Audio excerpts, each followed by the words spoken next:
This is episode 15, Aaron? Episode 15 of the Crime Solver. I can't believe how far we've gone. Listen, we're at Go Live Vegas Studios in the entertainment capital world, Las Vegas, Nevada. And listen, folks, I'm really not this gray. Aaron puts this screen on that makes me look like the Colonel from Kentucky Fried Chicken. My hair, my beard, everything looks grayer because Aaron does this to me on purpose, our producer of the show.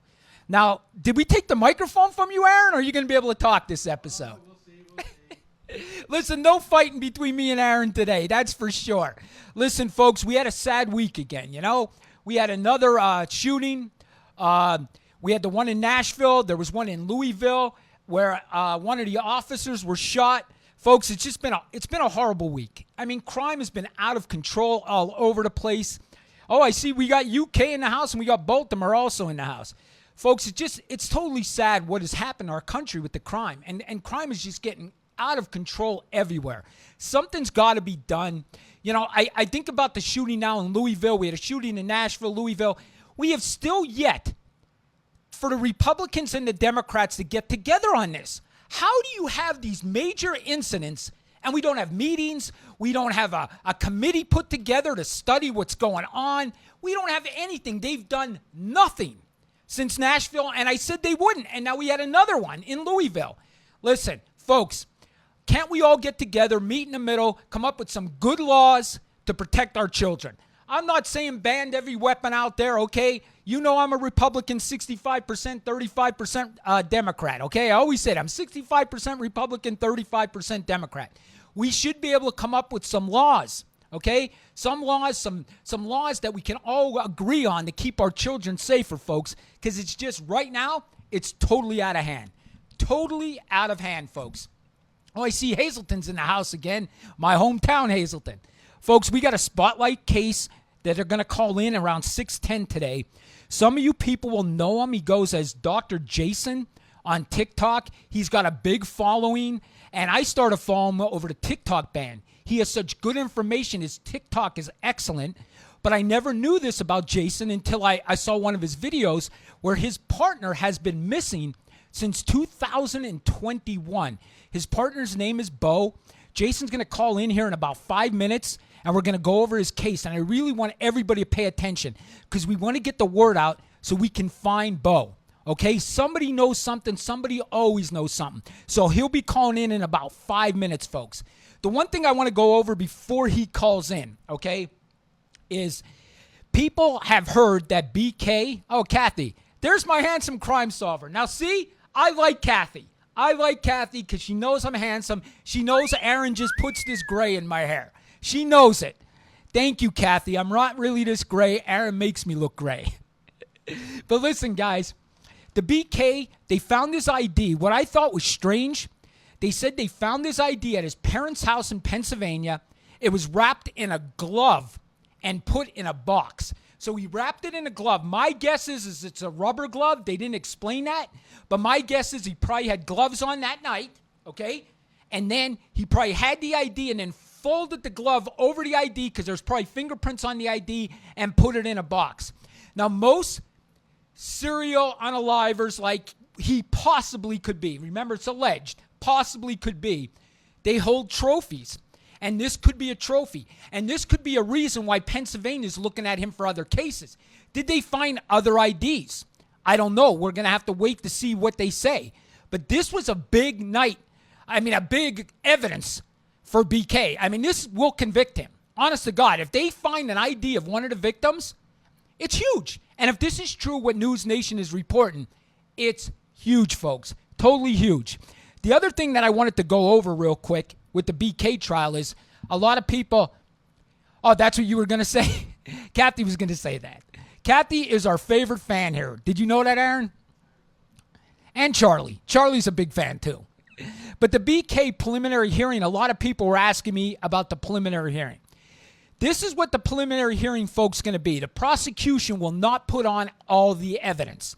They will put only the evidence to establish a prima facie case. What is a prima facie case?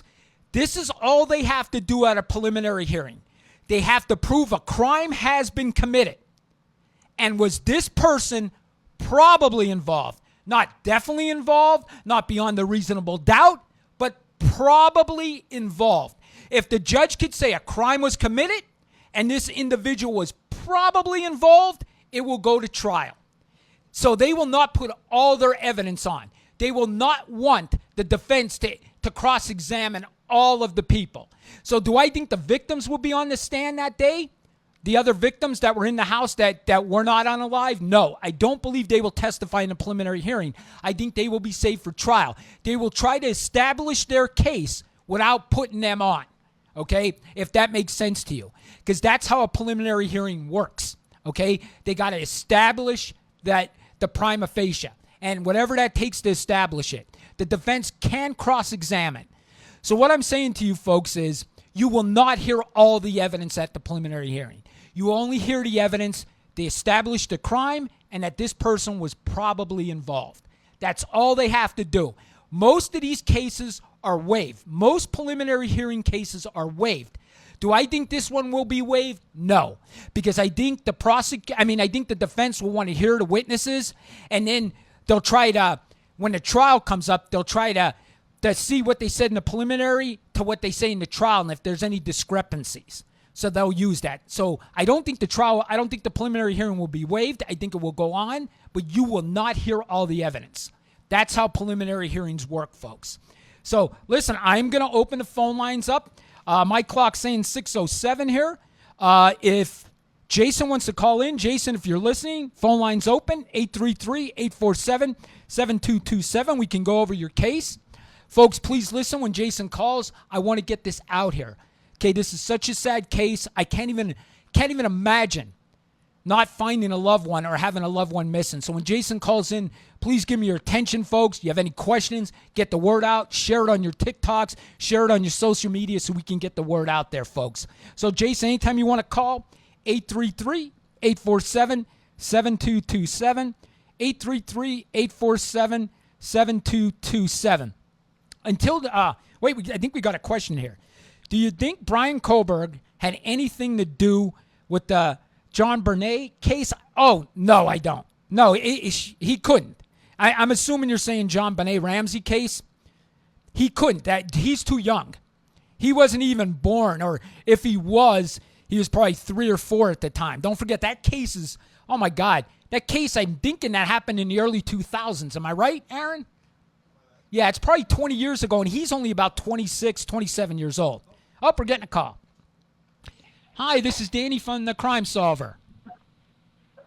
Danny, it's Jason. Hi, Jason. Thank you for calling. I was just going over everything with my followers here and our podcast. Jason, first thing first, are you a doctor?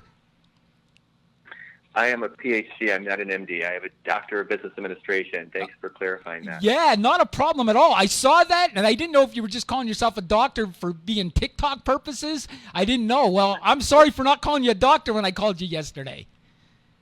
No, please refer to me as Jason. And I do have a good friend of Bo's on the line as well, Brett, who's been an absolute angel trying to help me find Bo. So I hope you don't mind that we looped him in today too. No, let's all three of us. How are you, Danny? Hey, very good. What's your name again? So my name is Brett Abbott, Okay. and a friend of Bo's from Houston. His time in Houston at about 2015, 2016. Awesome. Listen, I told my followers and my podcast out there, what to expect from today. If you guys could go over, I think the best thing to go over right away is what kind of person he is before we go on to how he ended up missing. How would you describe Bo? Well, I will tell you that Bo lived and breathed helping other people who suffered with addiction and tried to help them get into recovery. He, early on in his life, suffered from the disease of addiction, and he made it his life's purpose so that no one would have to go through what he went through when he was a kid.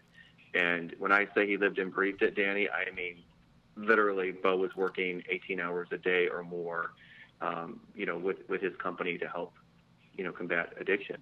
Oh my gosh, that's so wonderful that he would do something like that. Listen, and I think you both guys know, I was a police officer for 27 years, and honestly, I understand addiction because I've seen it. I've seen it ruin people. I really have. And I've seen people come from, let's say in the basement to back to the penthouse. I've seen people change their life, but it is very hard. And I believe addiction is a disease. And I believe that we need to reform our criminal justice system and get people help, not put them in jail for having simple possessions. I don't know how you guys feel about that. Thank you for saying that. We agree, and I'm certain Bo would agree with you too. In fact, I'm so certain that Bo actually hired someone at his company to work on just that. Yeah, I'm totally for criminal justice reform, 100%. I think, people with a possession charge, we should get them help. They should not be in jail. I mean, that's honestly, it's ridiculous. We should only have jails for violent criminals. You know what I mean? That's how I think we should reform the criminal justice system. I really do. Yeah.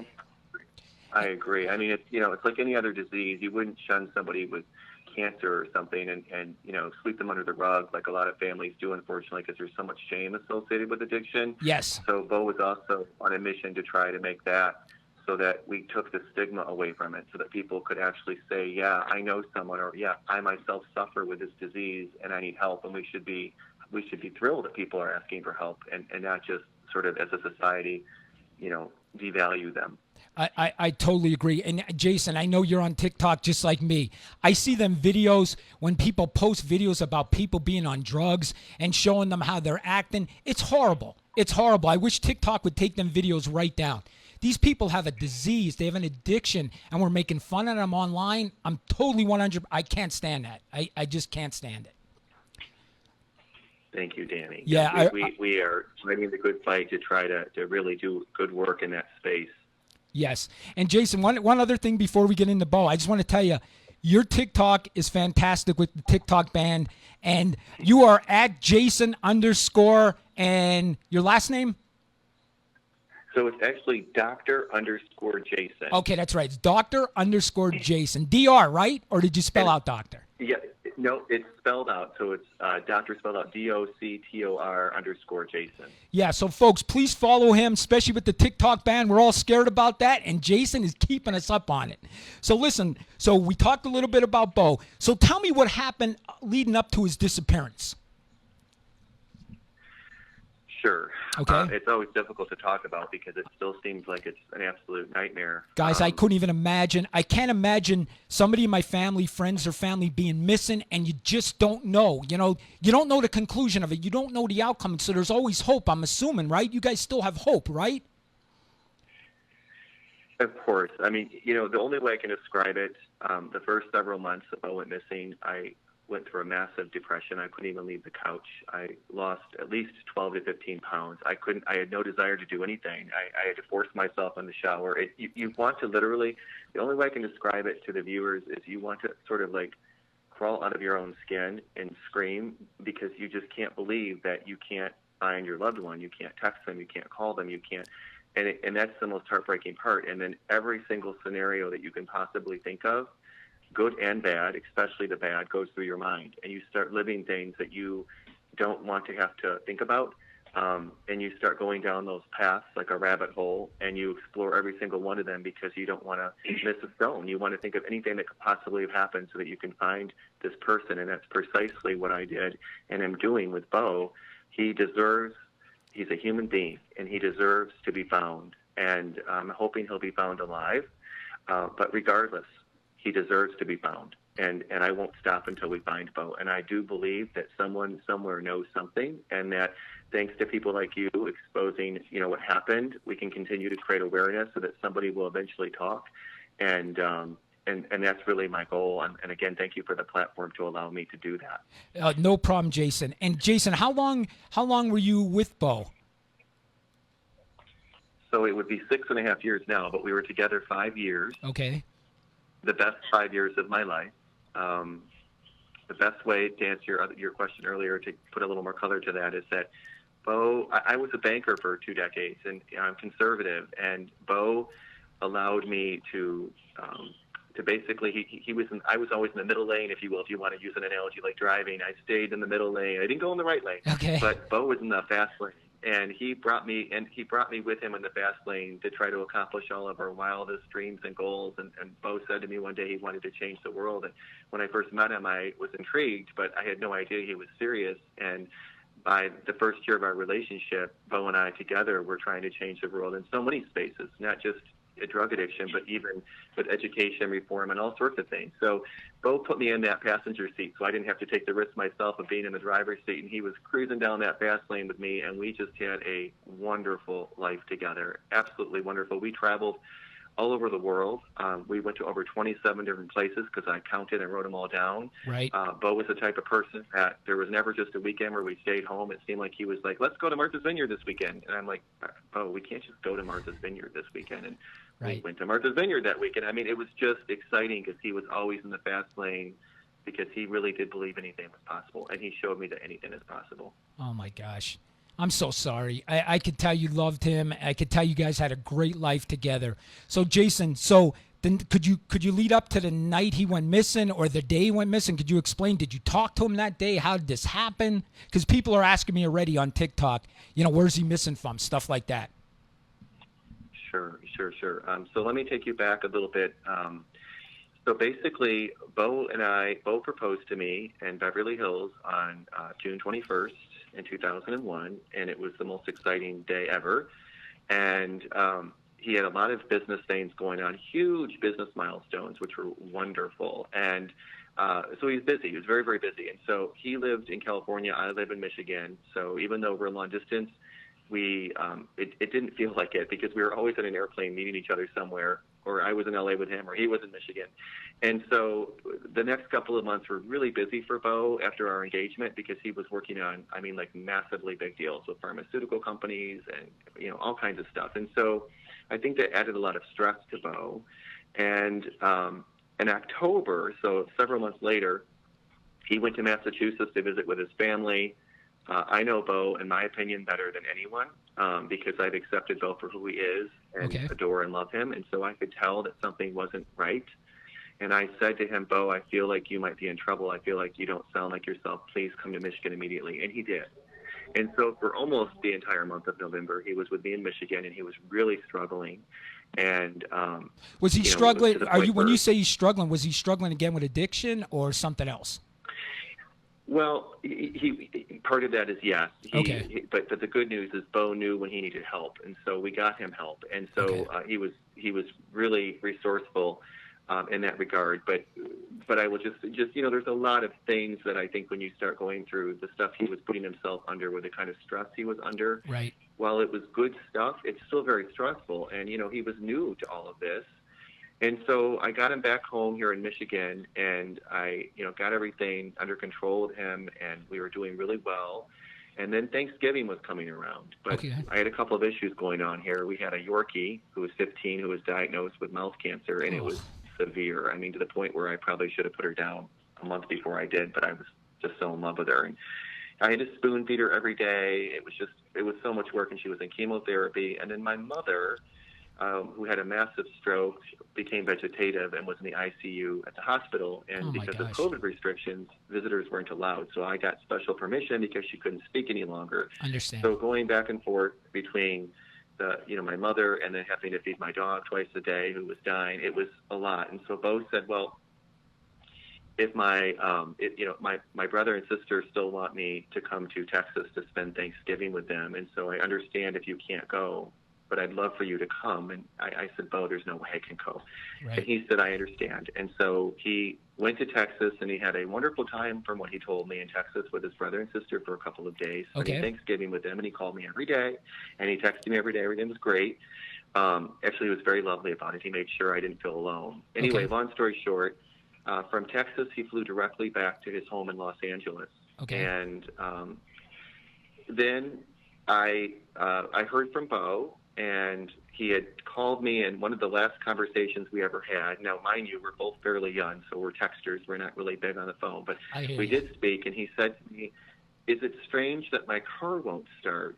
And I said, well, Bo, you were in Massachusetts almost all of October, and then you were in Michigan almost all of November, so maybe I wouldn't jump to conclusions yet, but I remember he said that to me. And that his car wouldn't start. Is that what you said? His car wouldn't start. Yeah, I remember he told me that. And, so that could be because he was away for a over. couple months, right? Well, that's what I told him. Yeah, okay. So I wouldn't be too concerned about it. But I remember he said that to me. And anyway, looking back in retrospect, I found that a little weird. But he did get the car to start. But I think it all makes sense because on November 30th, Bo had taken an Uber to get his coffee, and he always got coffee every morning. And so he was in the Uber in the 11:30. morning, 11:30. Okay, got it. Yeah, so on November 30th, around 11:20, we have surveillance footage of Bo leaving his apartment. Okay. And then about 11:31, we have a credit card purchase of him buying his coffee at the Coffee Bean and Tea in Brentwood. And then at 11:46, he got a text message from Wells Fargo online banking that there was too many incorrect password attempts in his account. And just for all of your viewers, we had to put this timeline together painfully because, trying to get access to all this information when you're not law enforcement is very difficult. Oh, so we yes. had to try to go through, we had to go through just everything and to try to find out what happened that day. And we were so lucky to have so many people who knew what they were doing help us. And the family was very helpful. Everybody was very lovely in that. And so we were able to put this timeline together. And back to the timeline. So we got the Wells Fargo things that we found at about 11:46. And then right around noon, he had a Lyft pick him up. And that Lyft, it looks like he ended up somewhere in downtown Los Angeles. Okay. And then it looks like about 1:12 p.m., he had a Lyft drop him off in North Hollywood. Okay. And I don't know if law enforcement wants him to reveal the addresses or not, so I'll just say it was in North Hollywood. I understand. That's okay. And then at about 1:51 p.m., he had an Uber pick him up from North Hollywood.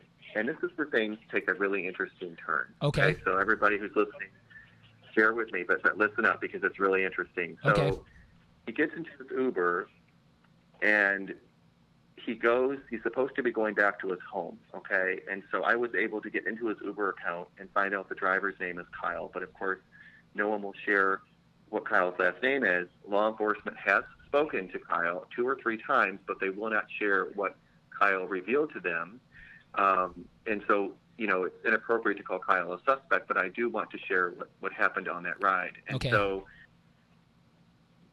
while he's supposed to be taken from North Hollywood to his house in Brentwood, he makes the pit stop to 7-Eleven, which is very typical of Bo, because Bo was always stopping to get something. So Bo stopped at 7-Eleven, and there is security footage of him stopping there, and he had bought a bag of ice, which makes sense, because one of the things he had told me on the phone was that his ice maker broke. And Bo was one of those people that was always munching on ice to the point where, I see him right now munching on ice.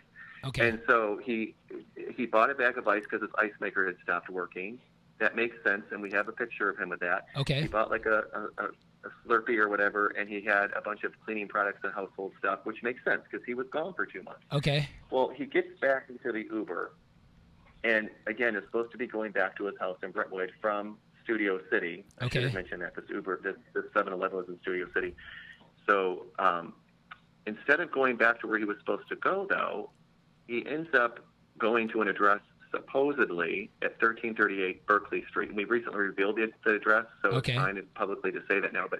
But anyway, nobody ever saw Bo get dropped off at 1338 Berkeley Street. Okay. And the thing that's really interesting about it is that on the way from 7-Eleven to 1338 Berkeley Street, which I believe is a 20 or 30-minute ride, Bo texted 911. And for those listeners that are not in a big city, you can text 911 in big cities. So, for instance, if you're in trouble and you don't want someone to hear you on the phone, you can text. So he texted 911, and all he said was, "In Uber gray," were the exact words. And then 911 did try to text him back twice, but he did not respond at all. And Bo's phone has never been used again since that text message. Oh, my gosh. And everyone's like, "Did you ping the phone? Did you ping the phone?" And I love everybody. Please, all the folks listening, please take this with a grain of salt. But everyone wants to play detective. Of course, we've done all of that. We've done everything we can do. We have law enforcement, private investigators, but we haven't been able to come up with anything. And I'll tell you, working with law enforcement isn't easy either. It took us 30 days even just to get, just to beg them to get the transcript from the 911 through the California Highway Patrol. Right. And when I say beg, I feel like we literally were begging them to pull that, to say, "Oh, it's all this paperwork."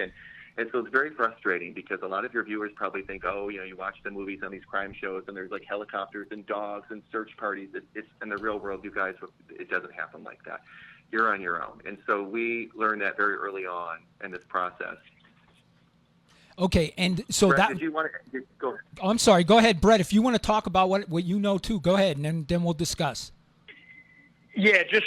I mean, Jason did a great job of describing kind of like the timeline there. Just one thing that I guess I would add is, the way I always looked at it is there were a few people kind of within this timeline that kind of jump out at us as people of interest. I mean, they were kind of the last people to have maybe seen Bo or Right. talked to Bo, and one of these people was a supposed friend that had went over to Bo's the night before. That was on the 29th.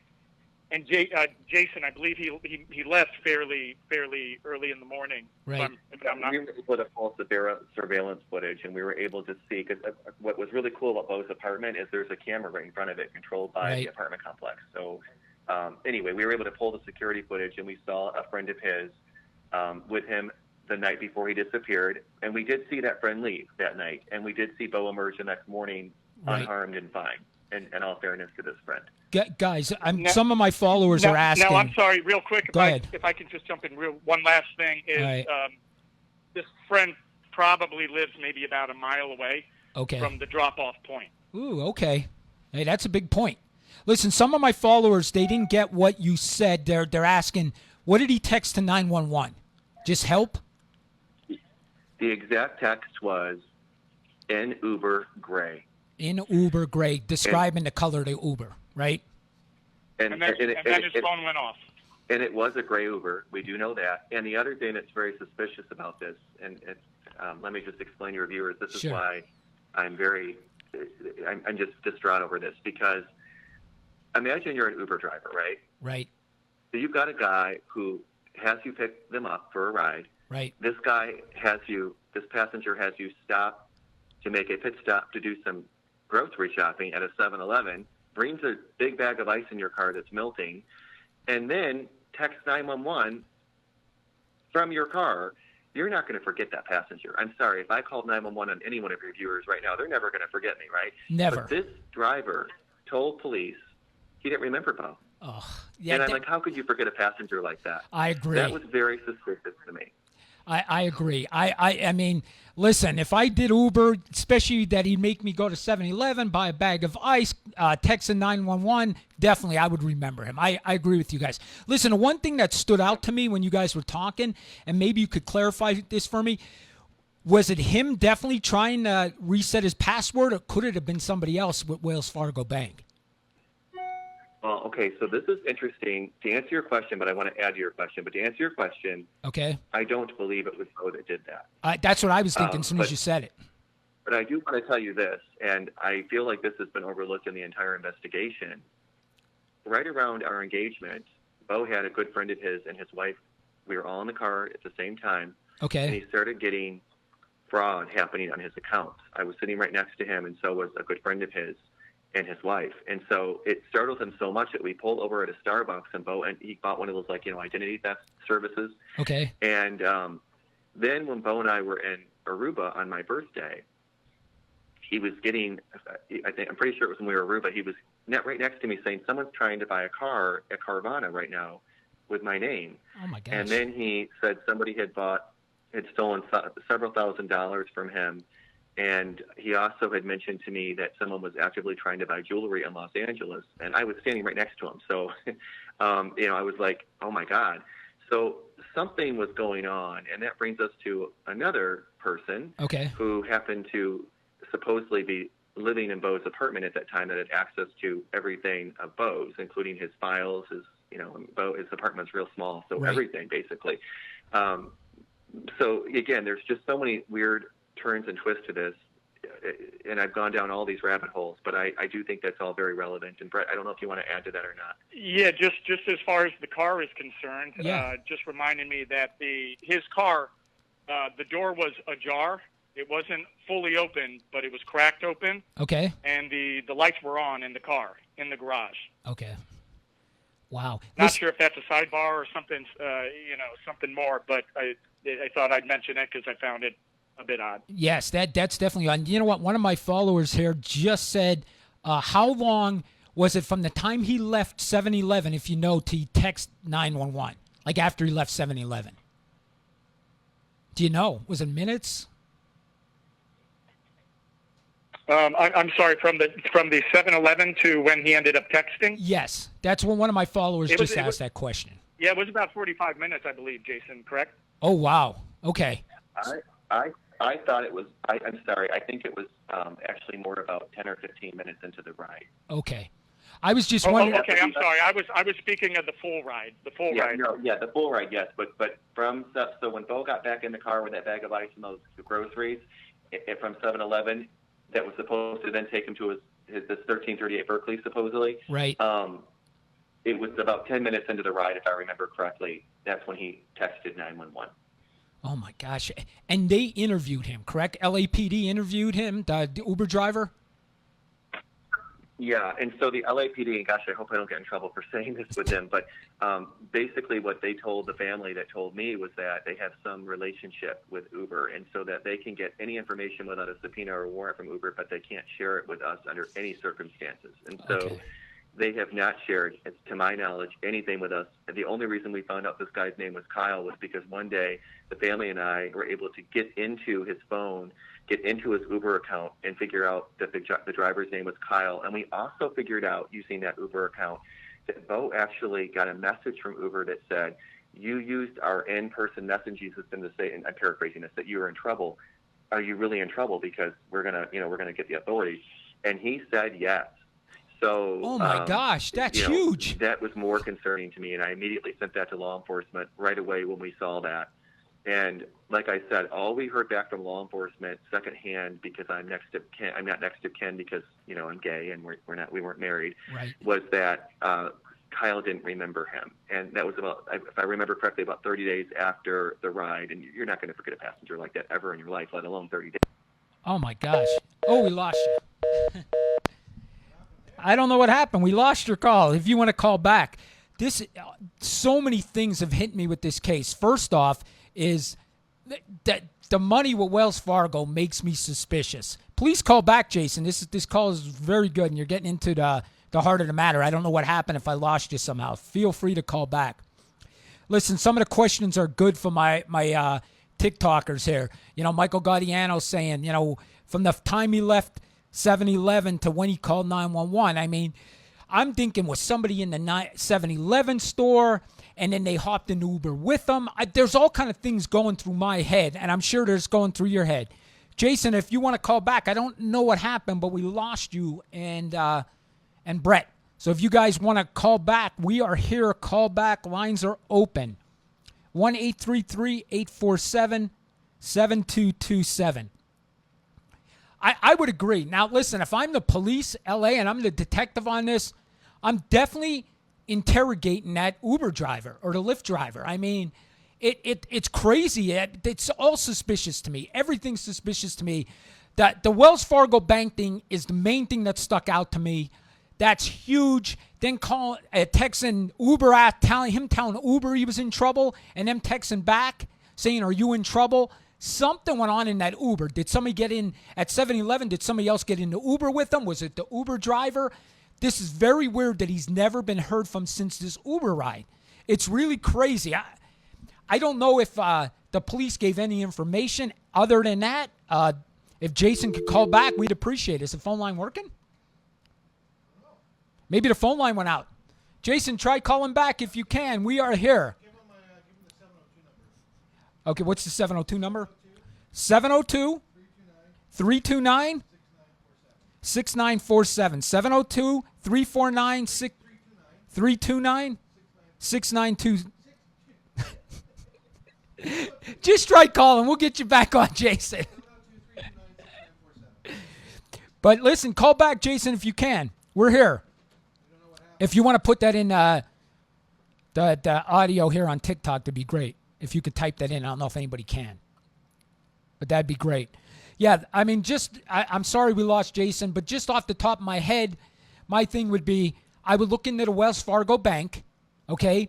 Did somebody take any money from him? Were they trying to get money from him? Anything. I mean, it had to be something.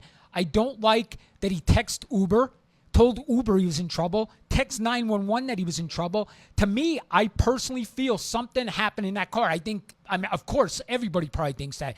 Was it the Uber driver? Did somebody get in the car with him at 7-Eleven? Did he feel somebody was following him in the Uber car? There's all different things. But something happened between that Uber ride until the time he called 911. I don't know what it was, but something definitely happened. Something definitely happened. I don't know if we're having phone problems or not, but we definitely got disconnected. So, Jason, if you want to try calling back, 833-847-7227. Give them 702 702 329 6947. All right? So give us a call, see if you can. Yep, Bowman. Oh, Jason's in. Dr. Jason's in. Or Jason, are you having trouble getting back in touch with us? We're trying. He's trying. We're trying. Something happened to the phone line. We apologize. We apologize. But folks, if in case we can't get Jason back, please get the word out there. If you have a big TikTok following, get the word out. Okay? Let's get it out there. I'm gonna do a TikTok on this also. We need to find Bo. This is a very strange case. Jason deserves to find out what happened to Bo. He deserves it. Bo's family deserves it. His friend Brett deserves it. Folks, let's get the word out. This man was an amazing man that wanted to change the world. We deserve to get this out for sure and get Bo, okay? For sure, 100%. Jason, if you want to call in, we'll try it again. But thank you. Thank you for calling in. We appreciate that. Okay, folks. Kathy, I wonder if the Uber driver took items he purchased and then dumped them somewhere. Kathy, I agree. I would really be on that Uber driver if I was Jason. Not Jason, if I was the police.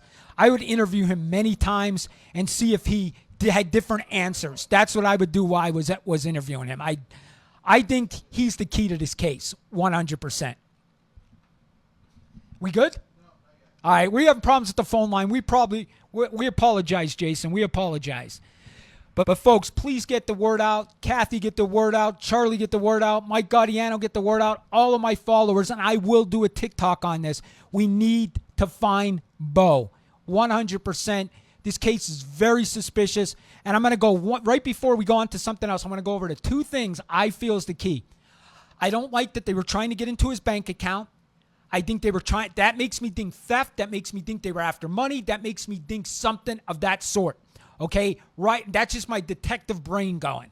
I don't like the Uber driver that he was texting in the Uber and what color Uber. Okay, I don't like that at all. That's suspicious to me. Him texting Uber itself is suspicious to me. Then texting 911, 911. To me, folks, there's a lot of suspicion in this case. Let's hope we could find Bo. Please get the word out there. His family deserves answers. I can't even imagine my family member missing and not knowing what happened to them. Can't even imagine. Folks, until we get Jason, if we could get him back on the phone, until then, we'll go over another case. The case I want to go over, and I don't know if a lot of you guys heard this case, and it's going to be controversial, and I know Aaron's definitely going to be controversial with this, and he'll get on it. But we had a case tried in Texas this week where an Uber driver, believe it or not, it was another Uber driver. I think his name was Daniel, to be honest with you. I can't remember his last name. But he actually drove into a Black Lives Matter protest last year. And when he drove into it, I guess one of the people started approaching him and they had an AK with them. But he had it down and wasn't pointing at him.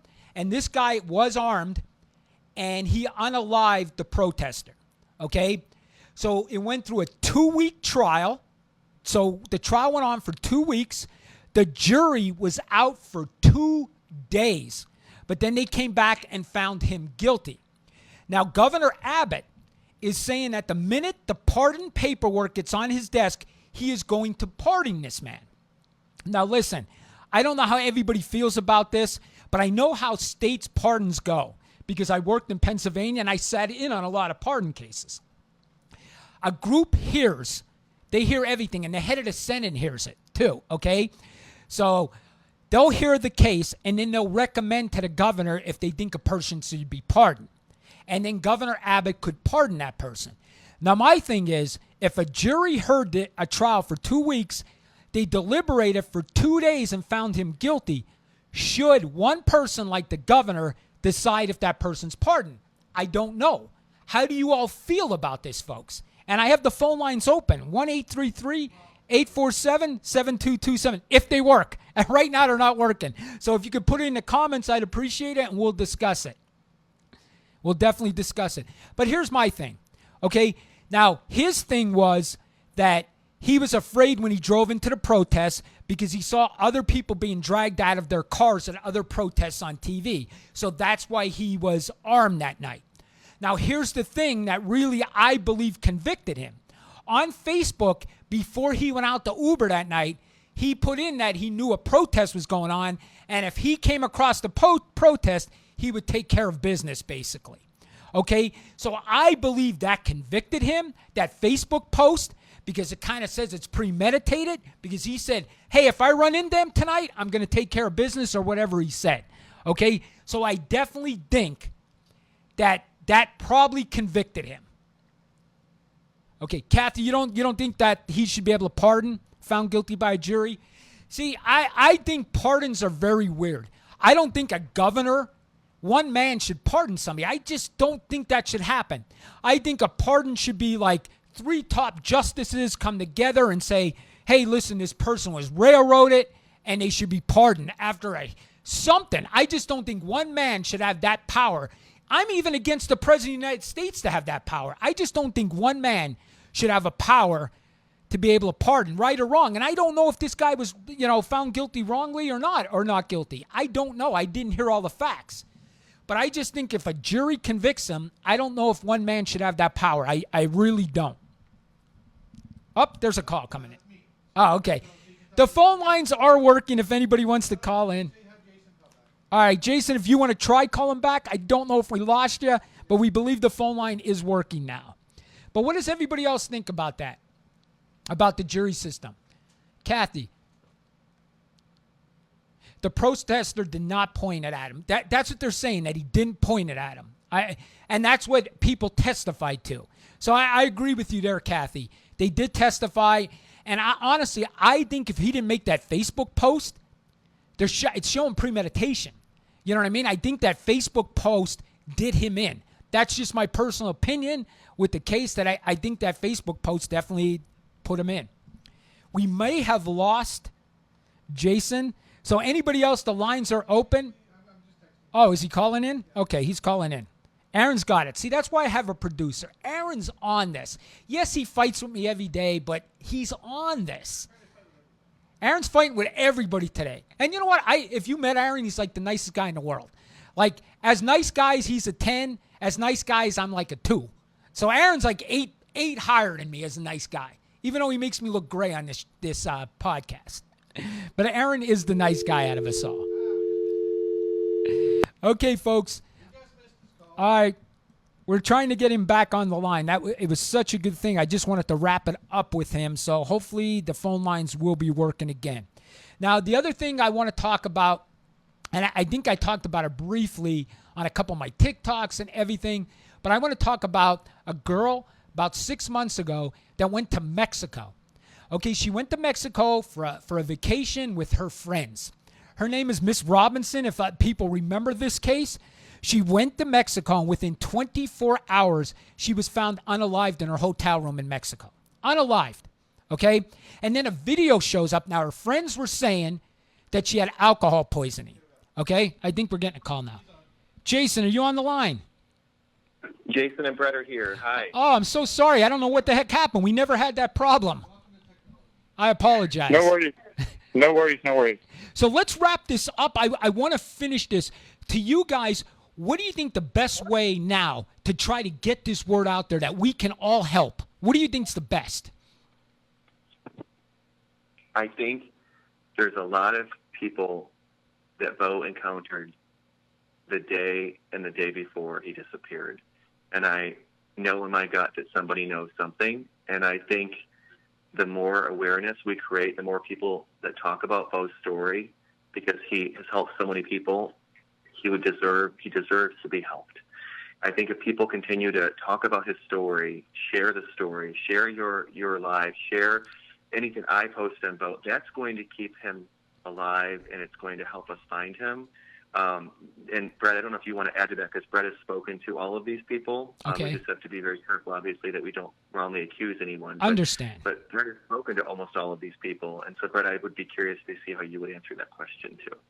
Yeah, number one, I do think you have a group, a Bowman group. You also have your TikTok where you talk about those. So, number one, just go ahead and subscribe and be a part of that. Some of the people that I've talked to, as far as people of interest, I mean, I wouldn't say reach out or connect with or contact any of these people, but getting the word out. And I mean, read some of these articles, and I guess that's probably the best way for now. And there's always Crime Stoppers. If you know something, call Crime Stoppers and add any info that you have. I agree. Let me ask you something, guys. Has the investigators reached out to you, or are they just reaching out to his mother and his family? Has any of the cops reached out to you lately to tell you updates on the case or anything? No, it's primarily the immediate family that they're reaching with information, which is fine. I mean, personally, I know Jason would like to know a lot more, and definitely I would like to know a lot more. I've communicated with the investigator, and I believe, Jason, you have in the past too. But all of that is very limited to how they're answering us. Jason, have they contacted you recently or no? Not recently. They've called and asked me a couple of questions, about certain places that Bo went, or that it was close to where he was dropped off at, things like that. But no, unfortunately, I'm just going to be very blunt. Okay. It really doesn't seem like, and again, I could be wrong, but it really doesn't seem like the LAPD is doing a lot about this case at all. And just to jump in real quick, the investigators have interviewed the friend from the night before. His name is Walter. They have interviewed Blake, the friend that Bo, had talked to, while he was in LA, and they even interviewed the person that was at the house that he got dropped off at, that address.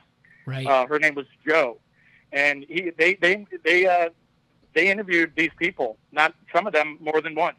Right. Listen, and I'm going to tell you guys, and yous are doing the right thing by keeping the word out there. Listen, I was a detective for 14 years out of my 27 years as a cop, and then I was in charge of our detective division. And I'm going to be totally honest with you guys. Different cases come in every day. So cops, like, this case might be important, but then the next day 3 new cases come in. So if you don't put pressure on the police and there's no new evidence, I'm going to be honest with you, it's human nature that they put it on the background. So the more you squeak out there, when I say squeak, I mean always contact the police, always keeping the word out there, it puts pressure on the police. It really does. So you guys keeping this word out there definitely helps. It really does. You're absolutely right. You're absolutely right, because that's actually what we were told. And the thing that's interesting why we keep bringing up Crime Stoppers is because, from my understanding with Crime Stoppers, they take every single lead seriously, and you can be completely anonymous, and Yes. there is a reward, and they actually give you a PIN number, so you don't even have to give your ID to collect the reward. And so, unlike the law enforcement folks who kind of like weed through or cherry pick what they think is real or isn't, delete, the Crime Stoppers folks, they go through everything. So if anyone does know something, not only is there a reward, and you can be completely anonymous without identification or anything to get the reward, but they will take your lead seriously. So I really would encourage Crime Stoppers, if anyone has any information. I agree. We deal with Crime Stoppers a lot with this show.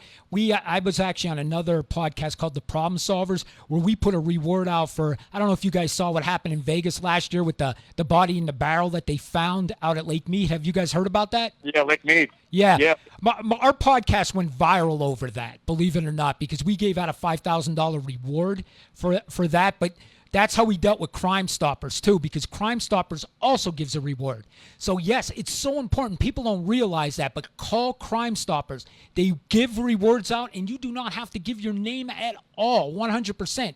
And if you go to the crimesolver.com, we actually have a section where you could put tips on a missing person case or a cold case, and we'll send it to law enforcement. If you're afraid to send it to law enforcement, we'll do it. So we'll do it also here on the Crime Solver podcast. But before I let you two guys go, I just want to tell you guys one thing. Me as a detective, and I know I said this to you right before we got off the air, my biggest thing, just what you guys told me, is that bank account. I don't like that bank account was messed with. To me, I think that could solve this case. That's my personal feeling. Why was that bank account being messed with? I don't like that. I just, to me, that's a big part of this case. How do you guys feel about that? Yeah, I mean, it definitely sounds, out of the normal. And, those are the kind of things that, you're really looking for in cases like this, right? Yes. I mean, would it be normal for him to forget his password like that? Or, you know what I mean? It's weird, right? I mean, in its own, it would seem that way. But, we have to keep in mind he went missing not too long after. Right. I know what you mean. I have to tell you, too, I just want to tell you, the audience, too, Bo had so much to look forward to. The last text message that Bo ever sent to me was actually adoption links to adopt children. And not only was his company thriving, and I mean huge, he was everything was going very well for him. And while he may have been stressed, he was still, a beautiful life was ahead of Bo, our marriage, the kids, everything. And we had a beautiful time in Aruba just a couple months earlier. So Bo, it's something I believe someone knows something. And so if you don't mind, I would like to give the number to Crime Stoppers. Sure, go ahead. The number is 800-222-TIPS, TIPS, like you're giving a tip. 1-800-222-TIPS, and that's 8477. So 1-800-222-8477. Awesome, folks. Please, if you have any information, definitely get it out there. And I'm just looking here on our TikTok. Missing in the USA is in here. She puts TikToks out just on missing people. So I'm sure she's been on my TikTok for a while. I'm sure she can do a video also, because she does everything on missing people. So let's get her out there. That's what TikTok's for. The United States wants to ban it, but we're here and we could get this word out there. That's one great thing about this app, and I think you both will agree with it. We can get the word out there quicker than we ever could before. Thank you, Danny, and thank you so much to all of your audience, and thank you for the platform. I really appreciate it. No problem. And listen, I promise you guys, I'm going to do a video on it, and I'll also do a little clip from this and put it out on TikTok. And if you guys have any new information ever, just contact me, and I'll get you back on the show. We would love that. All right. Thank you, guys. Have a great night. Thanks, everybody who's watching, too. Thank you so much. Good night. Bye-bye. Bye-bye. Folks, what a sad case. I can't even imagine having somebody that I love missing for years and not knowing, are they alive? Are they not alive? Where are they at? Do they need help still? Folks, I can't imagine living with that every day. Honestly, it's a nightmare. I can't think of anything worse than somebody that you love missing. And that's why I do this, folks. I do this because when I stopped being a cop, I told you this before, I felt I didn't know what to do with myself. Honest to God, I had all this knowledge, and that's when my TikTok came up and a podcast, and I thought, I have this knowledge. I can give people a platform to get this out, cold case and missing persons, and that's why I do this. And that's why all of you are doing this, and I'm glad we're all together on this, okay? The TikTok true crime family is awesome. And I love you all, and we are going to solve cases. We may not have solved one yet, but I'm telling you, we got to keep the word out there. We will solve it, and we will help. We got to find Bo. We definitely got to find him. I appreciate all you guys for listening today. But listen, what do we got? 3 more minutes. I just want to go over this case in Mexico real quick. And if anybody has a quick question on it, call in. Okay, long story short, she goes to Mexico. Okay, Miss Robinson, she goes to Mexico with her friends. 24 hours later, she's unalived. Okay, they find her unalived in a video. Her friends say it was alcohol poisoning. She got too drunk. Okay, But then a video comes out the night before where her friends were hitting her and beating her in the video. Okay? They were hitting her and beating her in this video. And then the next day she's found unalive, and then he said it was alcohol poisoning. Now listen, Mexico authorities, after they did an autopsy, they're saying she had a spinal cord injury and stuff like that. Now, the feds did the Americans then did autopsy, and they're saying that wasn't true, okay? And that's why they're not charging. But my thing is, how could Americans charge anyway when the crime happened in Mexico? So I'm a little confused on that. But I think this is very suspicious. I think she needs justice. I hope the Mexican authorities make an arrest on this, because I saw the video just like all of yous, and I do not believe this was alcohol poisoning. I'm going to tell you straight out, I don't believe this was alcohol poisoning. Folks, go look at this video if you don't believe me. It's horrific. Okay? Somebody needs to be charged with this case. Without a doubt, it was horrible. It really was. Totally horrible. She was beaten on this video. Horribly. And within 24 hours, she's passed. So I don't know, folks. I think, and listen, if anybody wants to call in and let me know how you guys feel on this, I just think somebody should have been charged. Definitely. Oh, Missing in the USA, thank you. She's going to definitely look into the Bo case also. If you need anything from me, Missing USA, just DM me. I'll send you everything over. I definitely want to get the word out. Howard authorities say there isn't enough evidence to charge anyone. Kathy, I agree with you, because I don't know how the United States has any jurisdiction on this. I'm a little confused. Maybe because they traveled over there. I don't know. But I agree with you.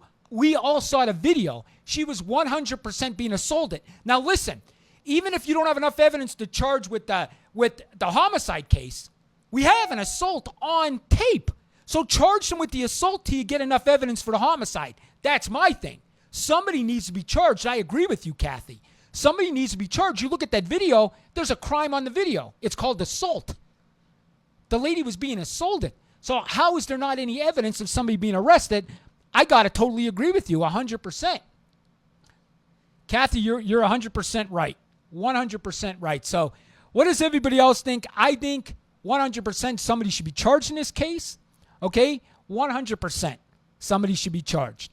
Folks, we got one more minute left and we're going to go. I want to tell you this. I want to thank all of you guys. TikTok has been so good to me. In the last year, I've been on CNN. I've been on Dateline. I taped a pilot episode for a reality show. And today I was contacted by 2020 to use my TikTok videos in an upcoming episode on 2020. Which, of course, I told them yes. But it was very nice of them to email me to see if they could use my videos.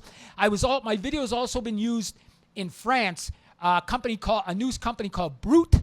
I think it's B-R-U-T. They use my TikTok videos too. So listen, I thank you all. Okay? Because if it wasn't for my followers, I wouldn't have this platform that these companies be reached out to me, and I appreciate all of you. We are going to solve cold cases. We are going to find missing people, and with your help. And we're going to come out with a new shirt. I forgot to tell Aaron. Instead of selling a Crime Solver shirt, I want everybody involved.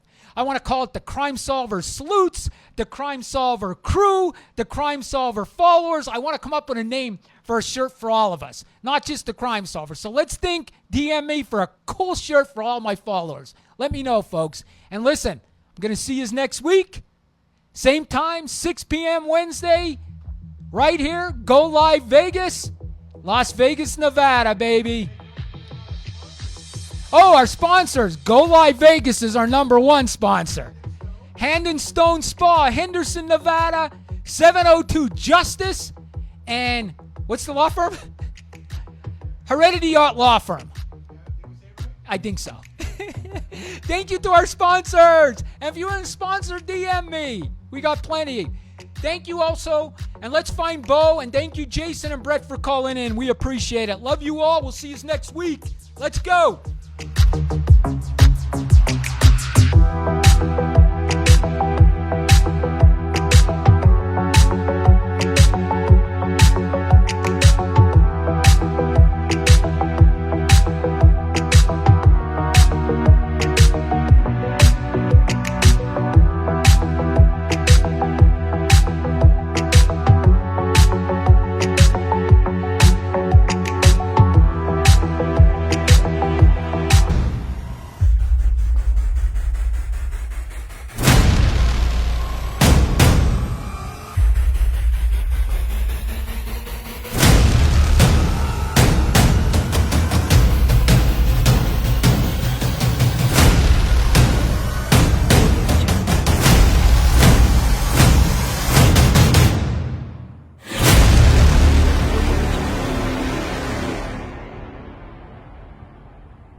What are you doing here, Danny? What am I doing? I'm doing a commercial for Hand and Spa. Hey everyone, people are always asking me after a great podcast like we had yesterday, what do I do to relax? I go to Hand and Stone Spa for my massage. There's nothing better than Hand and Stone, believe me. Let me take you in.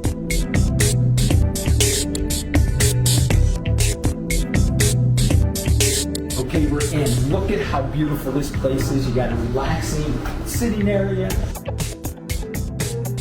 Beautiful front of the spa. Everybody taking care of you. Everybody's friendly. You feel relaxed, and that's why I come here. After a hard podcast, I come here to relax, get a massage. They take care of me every time. So you gotta come here. I'll show you the rest of the building. I'll show you one of the rooms. Prime Solver is ready for his massage. Just relax. Let me put my face here so I can just relax and have an enjoyable massage. This is great. Everybody's got to come to Hand and Stone Massage. Shh, I gotta be quiet. There's other people in the room.